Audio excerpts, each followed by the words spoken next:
मुल्क में कोरोना के बाद एक बार फिर तेज हो गए हैं। कौमी इदारा सेहत की ताज़ा रिपोर्ट के मुताबिक 24 घंटे में आलमी वबा ने 9 अफराद की जान ले ली है।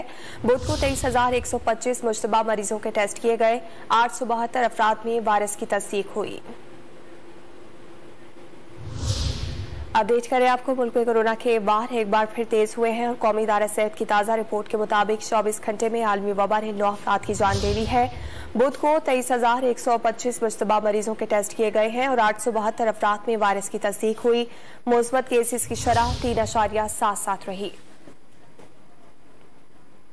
मुल्क में कोरोना के बाद एक बार फिर तेज हो गए हैं। कौमी इदारा सेहत की ताज़ा रिपोर्ट के मुताबिक 24 घंटे में आलमी वबा ने 9 अफराद की जान ले ली है। बुध को 23,125 मुश्तबा मरीजों के टेस्ट किए गए। 872 अफराद में वायरस की तस्दीक हुई। अपडेट करें आपको, मुल्क में कोरोना के बार एक बार फिर तेज हुए हैं और कौमी इदारा सेहत की ताज़ा रिपोर्ट के मुताबिक 24 घंटे में आलमी वबा ने 9 अफराद की जान ले ली है। बुध को 23,125 मुश्तबा मरीजों के टेस्ट किए गए हैं और 872 अफराद में वायरस की तस्दीक हुई। मुस्बत केसेस की शरह 3.77 रही।